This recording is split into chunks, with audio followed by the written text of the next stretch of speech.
whether it's true or not. That's what they would say. And then people would ridicule them, saying, who are they to say that God's judging America? And is that how God judges people? By killing them? That's what they would say. And then the tsunamis. Remember the tsunamis over in Indonesia and what's that little place there? Madagascar or what? Sri Lanka. And yeah, you think I'm making these places up? Like they're really in the dictionary. I mean, the atlas there. They really are. And what other places they hit over there?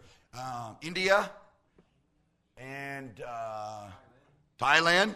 Yeah, and all those places, and this is what they say. What, is God angry? Is God angry? Is that the kind of, and this is what people said, maybe God is doing this. This is what the evangelicals and the TV preachers, as Larry King Live would did them on there in so many places. They say, is God angry? And they say, and this is what some of the preachers would say, well, maybe God's just judging those Muslim nations.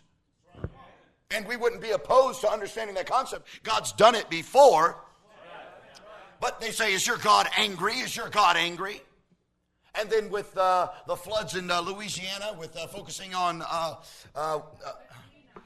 yeah, but what's the place that hit, the main place? New Orleans, that's right. Thank you, Terrence.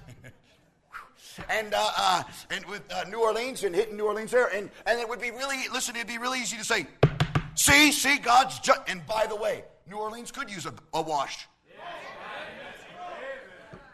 So, I mean, it's not like we're looking at the situation and say, see what God did, see how angry God is, that's how our God is. And here's what I'm trying to say. All of those things are major disasters. All of those things cost their people their lives. All of those things would make somebody wonder, hey, God, where are you at? Or, God, what are you doing? And a Christian would look at it and say, God's in control here, but we want to know what God's doing. And the non-Christian would say, look at your God. And they would have all these questions and all of these disturbing thoughts about God. And I just want to be very clear with you tonight. Listen, even if 9/11 and the 1989 earthquake and the tsunami and Katrina, even if those were the judgments of God, even if they were the judgments of God, listen to me good. Even if they were, it's way after a long period of long suffering. It's not like, they messed up one time and then God smashed them. How many Mardi Gras do you have to have before God cleans that place? How many laws in San Francisco do you have to have before God rattles your cage? Come on. How many Indonesian Muslim concepts do you have to have? Come on. Do you have to have? But I don't believe it. I don't believe that we're looking at an angry God. Say what you want. Say what you want. I don't believe, because listen, that's not even going to be a drop in the bucket to what God's anger is going to be poured out during the tribulation, where there's not one mountain that's standing. We're not talking about a few mountains in San Francisco or Santa Cruz, and we're talking about there will be no mountain standing. Come on, you got to get this. We're not talking about a little flood. God's already proved that he can flood the whole world.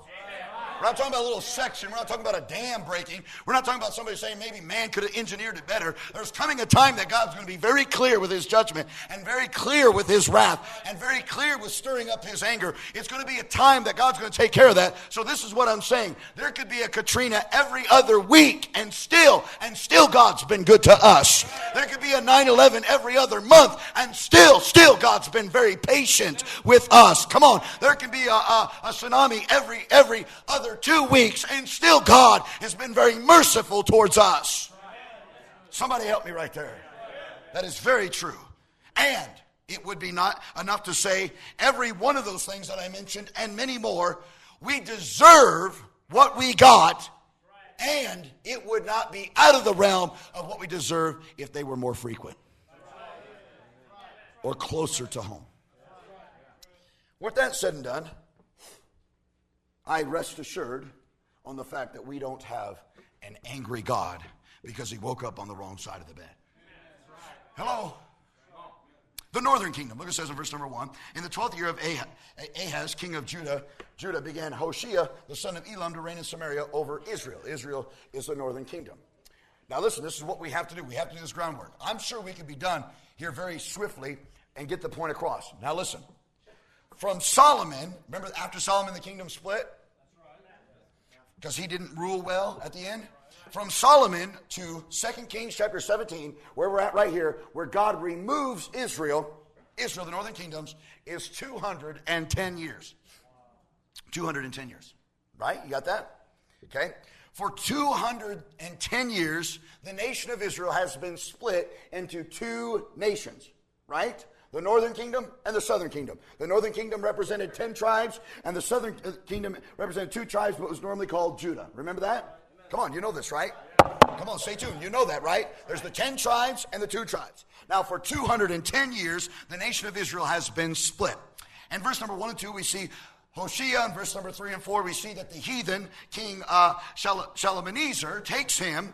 And in verse number 5 and 6, we're doing this well, quickly and swiftly. Verse number 5 and 6, he bounds Hoshea and puts him in prison, and he takes the people away. Now with that, in verse number 5 and 6, you see there that Israel ceases, now get this, Israel ceases to exist as a nation. That 10 tribes, they cease to exist as a nation, and they have lost their identity. Verse number 7, you see that in verse number 7, that Hoshea, and I'll tell you this, was the 19th king of Israel. Now, there was only 19 kings, but he was the 19th king of Israel, and with the 19 kings, none of them, ready for this? None of them were good. There was 19 kings in those 210 years, and none of them were good. Come on, ushers, we need some help now. Come on, do a good job. Come on, pay attention. Now listen, out of those 19 kings, all 19 were bad. You got that? All right, let's go on here.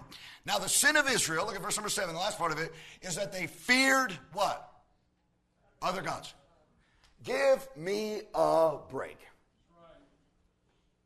Come on, give me a break. What's the sin of Israel? They feared, They feared small g, things that didn't exist. How good has God been to them? Look what it says there. For so it was that the children of Israel had sinned against the Lord their God. What was their sin? They feared other gods. What has God done for them? Look what it says. Which had brought them up out of the land of Egypt, from under the hand of Pharaoh, king of Egypt. Only God brought the children of Israel out of Egypt. Come on, only God did that. No other small g God could do that. And the sin of Israel was over and over again. They feared something that didn't exist. Man, that would make me mad, wouldn't it? Verse number 12, they served idols, for they served idols. For 210 years, they did the very thing. Listen, come on. They did the very thing God told them not to do. Come on, for 210 years, they did the very thing God told them not to do. America's been around for what? 233 years? Is that right? 34, 234, 230. God only waited 210 years. I don't know about you, but if I was doing the math, I'd be like, we must be living on... Good. Yeah, good. We must be living on borrowed time. Because God has done it a lot quicker. Somebody help me out here. Hey, we're living on grace right now. We're living on some borrowed time right now. Anyways, here's the point. For 210 years, all 19 kings, they served idols. They did the exact thing God told them not to do. So the long suffering. If you and I were God, we would have cleaned that long time ago. Listen, we would have sent a 9/11 long time ago. Well, come on, we would have sent a Katrina long time ago. Come on, we would have sent a Pearl Harbor long time ago. Come on. We would have sent an earthquake long time ago, or a hurricane. We would have sent that long time ago. 210 years. God is very patient. God is very merciful. And God is very long suffering. Don't tell me God's an angry God, just waiting to smack you down. 210 years, Baker. 210 years. Bless God for his mercy.